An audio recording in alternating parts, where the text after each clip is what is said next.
After losing all three branches of power in 2024, progressive Democrats are hungry for the opportunity to reshape the party along ideological, generational, and other factional lines in 2026. Hello and welcome to USA Today's The Excerpt. I'm Dana Taylor. Fueled by an increasing anger among Democratic voters and a splintered Republican base, the possibility of a Democratic controlled House looks increasingly likely for 2027. How might that thwart the success of President Donald Trump's second half agenda? Joining me to look at how progressives might change the calculus in Washington is USA Today chief political correspondent Phillip M. Bailey. Phillip, thank you so much for coming back on the show. Hey Dana, how are you? Good, it's good to see you.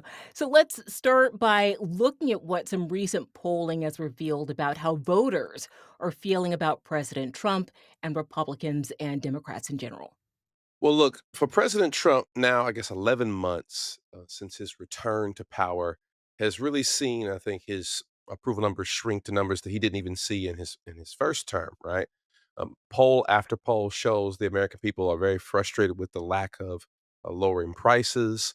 His own coalition is beginning to show some cracks. We see with, for example, Congresswoman Marjorie Taylor Greene of Georgia, who just recently did a sit down interview with 60 Minutes, and the two of them are having a back and forth. I think just recently he again attacked her as a liar and as a traitor, as he calls her on social media, and as a result, we're seeing some of this take a plunge in his approval numbers. A recent New York Times analysis of polls found the president's approval numbers had fallen to about 42%, while his disapprovals had risen to 55%. And this is, the ebb and flow that presidents often go through. But I think for Donald Trump, who so long really held his base and held his coalition intact, to see this infighting, not just with Marjorie Taylor Greene, but let's look at Congresswoman Elise Stefanik of New York and her recent criticisms of Speaker Mike Johnson. So just as MAGA is beginning to fray, Dana, and you're seeing this sort of people shoot off and go with the more America first, whether it's on foreign policy, whether it's on lack of affordability being tackled, whether it's issues with the tariffs and other issues that people on the right are having with him. Democrats are beginning to see some confidence and some bright spots almost a year after really many had predicted their demise after the 2024 presidential loss.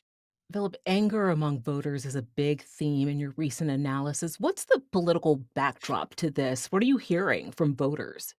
Well, look, I mean, Democrats are still really in the tank with voters overall. Poll after poll, survey after survey after survey has shown voters are not really keen on the Democratic Party, but they have benefited, I think, largely from President Trump's failures in his own fraction coalition. What we're seeing, though, Dana, is and Pew Research came out with this this month that Democrats are angrier than their GOP counterparts or independents. About 44% of Democrats and Democratic leaning independents are saying that they are angry toward the federal government. That's a record high since Pew Research really began measuring that back in 1997, way back during the Clinton administration. That's far exceeding what Republicans, when they were angry during the Obama years, about 38% who said they were angry at the federal government. About 35% of Republicans said the same thing during the Biden years. There is this sort of emerging left leaning populism based on anger, not just at the Trump administration,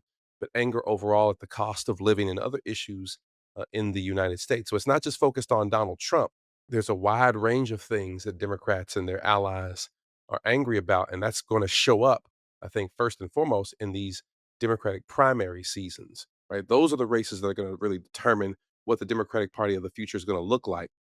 You see more of the old guard, veteran Democrats retiring, like former House Speaker Nancy Pelosi. Of course, we all remember that during the 2024 presidential election, right, Joe Biden, his age and acuity was often brought up, regularly brought up. And of course, that abysmal debate performance he had against Donald Trump last year only put that more into focus. So age has been something that's always been undergirding, I think, Democratic angst, but there are bigger issues than that as well. But still, age is going to be something that you're going to see, I think, a younger generation of progressives call attention to. Graham Plattner, for example, the candidate, one of the Senate candidates, Democratic candidates out in Maine, we had a chance to speak with him. And one of the things that he brings up is, Medicare for all and taking on the billionaires. But his supporters, and the polling shows this from groups that are aligned with Plattner's campaign, they point out that this 40-year-old oyster farmer, former veteran, retired military member, 40 years old, running against in the Democratic primary against a 77-year-old incumbent governor, Janet Mills, who's backed by Chuck Schumer and more of the establishment side of the Democratic Party. And you're seeing this up and down the ballot across the country where age is going to be, I think, a focus for younger Democrats. Will that be the leading feature? I don't necessarily think so, but it certainly is something that polls indicate from the Progressive Campaign Committee and others who are supporting Plattner. That polling shows that, look, voters are have a bit of wince or anxiousness about older candidates. What are the progressives' primary motivating goals? Well, look, for the activists left and people who will sit on the more progressive side, there are a number of issues besides just affordability. Medicare for all is certainly one that they still talk about. Finishing what Obamacare initially started. Remember, there are still a lot of raw progressives who feel upset about the fact there was a lack of a public option back in 2010. There's definitely a conversation about taking on the billionaire class. There's also one talking about Israel, right? That is something that you're going to see. Let's take, for example, Congressman Richie Torres out of New York, who represents the Bronx.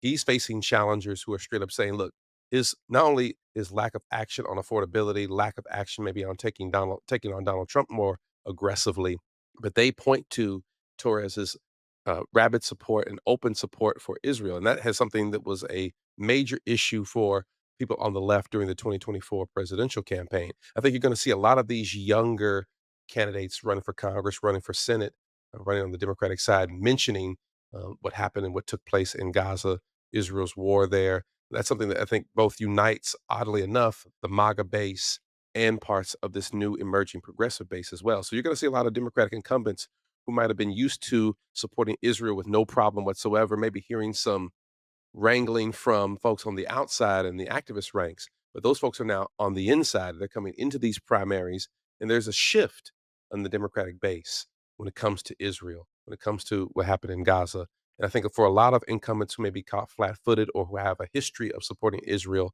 they're going to be challenged on that directly.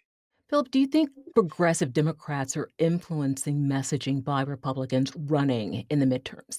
Well, look, the Republicans have already indicated that they plan to paint a broad brush really with whoever comes out of these primaries, but particularly for those who are coming from the more left leaning progressive side, certainly some folks who are running as members of the Democratic Socialists of America. Zoran Mandani's face is already being plastered on ads in battleground congressional districts. I'm thinking of like Wisconsin 3, for example, where you're going to see some of these tight purple seats where there's a chance to flip for Democrats. Remember, Democrats only need to flip about 3 seats to retake the House. It's a bit of a steeper hill on the Senate side, but on the House side of things, Democrats are a lot more bullish, and I feel like they believe that they can win that, and they see that as the eyes on the prize for them. But I think for Republicans, when it comes to those races that are so close in those more purple leaning battleground districts, you're going to see Zohan Mamdani more so than Hakeem Jeffries or Chuck Schumer featured in Republican attack ads. So, Philip, are Democrats likely to win the House in 2026? And with a Republican majority in the Senate likely and a Republican in the White House, what might a Democratic led House accomplish in the 2 years before we have a new administration? Well, look, there's always a generic poll that comes out right before these midterm elections. Marist usually does these, and they ask the question of generically voters, who would you want to see in your congressional seat? Would you support the generic Democratic candidate? Would you support the generic Republican candidate? And in this situation this year, that question was asked in about 14-point margin. Democrats lead that question. In years past, that's I think the highest margin they've had since 2017 when the next year they took in that so-called blue wave, took back the House. And that really stunted a lot of Donald Trump's agenda, and that's where he was first impeached. How this is going to be prosecuted, Dana, we got to pay attention to some of these congressional district and primary races. Is it going to be focused primarily just on policy and Medicare for all and foreign wars? Or are we going to be having a conversation about impeaching Donald Trump? Is there going to be a conversation about replacing Hakeem Jeffries as leader in the House? That all will be done here in the shuffle of these congressional races, I anticipate that everything will be on the table. But I think primarily what you're going to see, and when I talk to more progressive leaning groups and organizations like Emily's List and PCCC and others who are getting behind more left leaning candidates, they're saying, look, the policy differences, there may not be a lot of daylight between these so called centrist and progressive candidates or incumbents and challengers. In fact, when I talk to those activists with the PCCC, they tell me that, look, there's not really an issue about ideology as much as emphasis on what issues do you care about? What story can you tell? And can you name villains? I anticipate that Israel and Gaza and the billionaire donor class are going to be the leading issues in these primary season campaigns for Democrats. We'll see what happens on the Republican side because remember, they have their own civil war that's beginning to brew. But I think for Democrats in particular, there's an itching for a clash. And a lot of times, Democrats have said in these past two election cycles in particular, feeling that the party establishment really picked or selected the candidates. There was a lot of that hand wringing in 2024. So I think there's a yearning for Democrats to have a free for all. There's not a real fear from this. When I talked to, for example, Democratic National Committee Chairman Ken Martin, he said to me right after their off year election victories in Virginia and in New Jersey, he was saying, look, we're opening up this party. It's going to be a big tent. He really seemed to have a come on, come one, come all to the Democratic Party. So there doesn't seem to be as much fear of a problem on the Democratic side as there was even a year ago. I think they've accepted that, look, having a selection before the election isn't the best way to go about things, and a free for all might be the cleansing of the palate that Democrats need ahead of the 2026 midterms. Finally, do you think progressives might eventually help Democrats to unify the base with a cohesive platform in 2026, or is it too soon to tell? Well, I think this is what you're going to see it come down to as well, not just ideology and policy differences, but also tactics. Zorhan Mandani, more I think than you've seen any left-leaning candidate, energized younger voters, energized a whole new group of voters. And I think this is where you see Democrats really ripping a page out of Donald Trump. Back in 2015, 2016, Donald Trump didn't just accept what the current Republican Party was. He changed the Republican Party. He brought people into it with him. And I think that's what you see a lot of these more left-leaning candidates arguing is that whether it's Zorhan Mandani or someone at the national level ticket or someone at the local level, you have to have candidates who want people to come out and vote for them.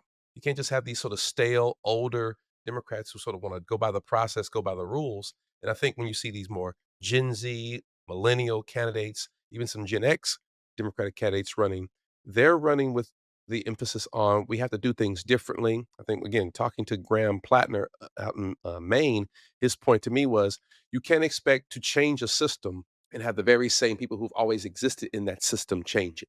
And he says, for him, it's paramount that Chuck Schumer be replaced as the Democratic leader. How much of that will come up, I think we should also pay attention to.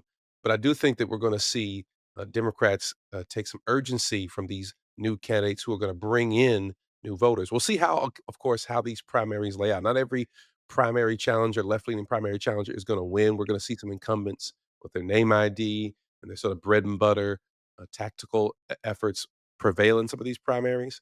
But if we see more of these challengers, who, by the way, Dana, are already beginning to outraise some of these incumbents. I believe NBC News first reported that, look, when we look at the FEC reports coming out this quarter, you're seeing about nine incumbents being outraised by opponents. That's a sign that there's some need and a call for new blood in the Democratic Party.